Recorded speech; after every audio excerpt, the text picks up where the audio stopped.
What's up, everyone? Welcome back to another episode of EST 162 video lecture series. Today, we're diving into something so fundamental that literally nothing else in physics can exist without it. It's called units and dimensions. Now, some people look at the first chapter of physics and think, oh, unit, meters, kilograms, this is basic. Let's keep to the complex equations. Don't do that. Skipping units is how you break reality. In fact, let me tell you a quick story. Back in 1999, NASA launched a $125 million spacecraft called the Mars Climate Orbiter. It was supposed to go into orbit around Mars, but guess what happened? One engineering team used standard English units like pounds of force, while the other team used metric units like newtons. Because they didn't clarify their units, the spacecraft flew too close to the atmosphere and was completely destroyed. A $125 million mistake, just because someone forgot to check their units. So, if NASA can mess this up, we definitely need to pay attention. Without units, numbers are just completely meaningless. If I tell you I ran 10 this morning, 10 what? 10 kilometers? 10 meters? 10 laps? Around Lagos Island. Context is everything. Let's unpack what this concept usually means. What is physical quantities? What are units and dimensions? Firstly, let's lay down the definitions. What is physical quantity? Simply put, it's any property of a phenomenon, body, or substance that can be measured numerically. If you can put a number on it, it's a physical quantity. Your height, physical quantity. The temperature of your room, physical quantity. Your level of stress before an examination. I know I'm a little bit stressed because we're about to start an exam in like 3 days. It's a physical quantity. Well, we can't just quite measure that with a ruler, so that doesn't count. Every single valid measurement in physics must have two essential components. The magnitude. This is simply the numerical value. It tells us the size or the amount. It answers the question, how much? The unit. This is the standard reference used to measure the quantity. It gives the number its identity. Let's look at the image on the slide. We have a ruler, a stopwatch. If you use that ruler to measure a textbook and write down 30 centimeters, 30 is your magnitude and centimeter is your unit. If you use the stopwatch to time a fast-paced drum groove, I know I love drumming, and it takes 12 seconds. 12 is the magnitude and seconds is the unit. If you just write 30 or 12 on your physics script, your lecturer is going to give you a very beautiful round zero. Always write the unit. Fundamental versus derived unit. Now that we know what a physical quantity is, we need to categorize them in physics. All quantities are split into two main camps. First off, we have the VIPs, the fundamental units, fundamental quantities. Think of fundamental quantities as the absolute base of everything in physical universe. They're completely independent. They do not depend on any other quantity or unit to be defined. They are like the raw elemental ingredients in cooking, or the fundamental kick and snare in a drum beat. Everything else is built on top of them. While there are 7 of them in total, the 3 main ones that you will see dominate classical mechanics are mass, which you represent with the dimensional symbol capital letter M, Remember, you must always use your brackets when writing this. Without them, it's not really a quantity we're talking about. Length, represented by the dimensional symbol L.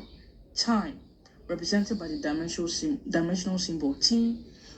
Wherever you see the squares bracket M, L, and T, your physics brain should immediately switch to dimensional analysis mode. We aren't talking about specific units like meters or feet here. We are talking about the core nature of the quantity itself. Derived quantity. On the flip side of the coin, we have derived quantity. If fundamental quantities are the raw ingredients, derived quantities are the actual meals you cook with them. By definition, derived quantities are units obtained by multiplying or dividing base units together. Look at the speedometer on the slide. It shows kilometer per hour, km/h. Speed is derived quantity because it combines a unit of distance, which is the length, and a unit of time, which is the time. Let's take a few classic examples. The area. To find the area of a room, or to find the area of this room, I have to multiply the length times the width. Since width is just another form of length, you are doing L times L. Just width is another form of length, so you're doing L times L. Speed. How fast are you moving? The distance divided by time. Force. How hard are you pushing something?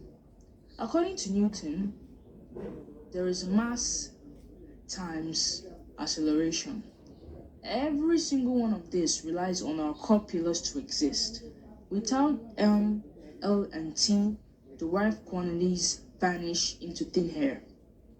The 7 SI basic units and the power of dimensions. Let's look at the complete master list. Why mass, length, and time take up 90% of the conversation in introductory mechanics. The international scientific community officially recognizes 7 SI base units. You absolutely need to memorize this table for your examination. There's no compromise for it. Let's take a quick roll call. Length, measured in meters, symbol L. Mass, measured in kilograms, symbol M. Time, measured in seconds, symbol T. Temperature, measured in Kelvin, symbol K. Electric current, measured in amperes, symbol A. Luminous intensity, which is just a fancy way of saying how bright a light is, like that's what it means. Measured in candela, symbol CD. Amount of substance measured in mole, symbol MOL. No matter how terrifying a physics formula looks, it can always be broken down into a combination of these 7 basic blocks. How do we use L, M, and T? See why we do bother doing this. Write formulas in terms of M, L, M, and T instead of just using normal numbers. This product or process is called dimensional analysis, and it's literally a physicist's ultimate cheat code. It has 3 major superpowers to verify if its an equation is correct. If you're in an examination hall, stressing out, and you can't remember if a formula is right, you can check its dimensions. If the dimensions on the side do not match the dimensions on the right side, the formula is literally wrong. You already know. To find relationship between quantities, if you know what factor a physical phenomenon depends on, dimensional analysis can actually help you derive the structure of the formula itself. To convert between 2 different unit systems, whether you're switching from the empirical system to the metric system, the dimension keep your math grounded so you don't pull a NASA and crash a spacecraft. That's dark joke. Let's do some math. Step-by-step derivation. Alright, enough talking. Let's actually calculate some dimensions together. Get your notebook ready. Let's do some quick math. And let's start something simple. Area versus volume. We know area is length times width. Dimensionally, width is just a length. So we write area equals L over L equals to L squared. Easy, right? Now let's get it up to 3D space for volume. Volume is length times width times height. Since all three are just distances, the dimensions are going to be L.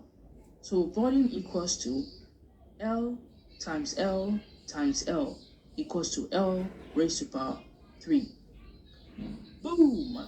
Simple geometry, decoded dimensionally. Finding the dimension of velocity and acceleration. Now let's add some movements. Let's derive velocity. The basic formula for velocity is distance all over time. Distance is a length, so a dimension is L, time is t. So we write velocity equals L bracket t. Now in physics, we don't like leaving things in fraction if we can avoid using it. Using the basic law of indices, when you bring a variable from the bottom of a fraction to the top, the exponent, that's the number, becomes negative. Since t is technically t raised to power 1 at the bottom, when we bring it up, it becomes t raised to power minus 1. So the final dimensional formula for velocity is L t raised to power minus 1. Let's keep the momentum going and find out acceleration. Acceleration is defined as the change in velocity divided by time. We already know the dimension of velocity is Lt raised to power minus 1. And we divide that by time, which is t. Acceleration equals Lt raised to power minus 1 t again. Let's bring that bottom t to the top. It becomes another t raised to power minus 1. When you multiply minus t raised to power minus 1 by t raised to power minus 1, you add the exponents together. Minus 1 plus minus 1. You know the plus outside multiplies the minus 1 inside. So in normal math, plus times minus give you minus again. So the stop is actually minus 1 equals to minus 2. Therefore, the final result for acceleration is Lt raised to power minus 2. Dimension of force, density and momentum. Now let's look at the heavy hitters. Let's find the dimension of force using Newton's second law. Force equals to mass times acceleration. Now we know the dimension of mass is simply m, and we just derive acceleration as Lt minus 2. Multiplying them together, you get the famous dimensional formula of force, mLt raised to power minus 2. Keep this one memorized, it shows up everywhere. Let's do 2 more super quick ones to make sure you've got it. Density. The formula is mass all over volume. Mass is m, and we already found out volume is L raised to power 3.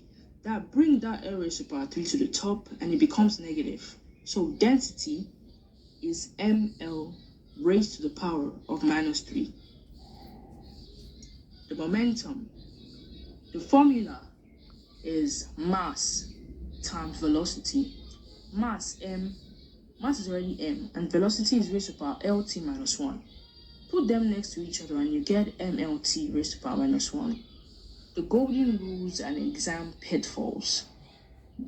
Before we finish, I have to give you the ultimate golden rules of dimension, the principles of homogeneity. The principle states that you can only add or subtract physical quantities if they have the exact same dimension. Furthermore, the total dimension on the left-hand side of the equation will be equal to the right-hand side of the dimension. Think about it like this. You cannot add 5 kilograms of sugar to 10 seconds of time. That makes absolutely no sense. You can't say 5 kilograms plus 10 seconds equals 15 kilogram seconds. It doesn't even make any sense. If your left hand side says kilograms and your right hand side says second, your equation is totally broken and totally wrong. You've disrupted the space meter continuum. Always make sure your equation is balanced. Let's summarize what we learned today so we can ace your next exam. M, L, and T are the ultimate pillars and foundation. Every single derived unit in the universe is just a puzzle made by combining these basic units. Use dimensional analysis as your personal proofreading tools to double check your work during examinations. If this video helped you, smash the like and subscribe button. Hit subscribe so you don't miss the next lecture, and drop a comment below letting me know what physics concepts you should break down next. See you in the next video, and keep tracking those dimensions.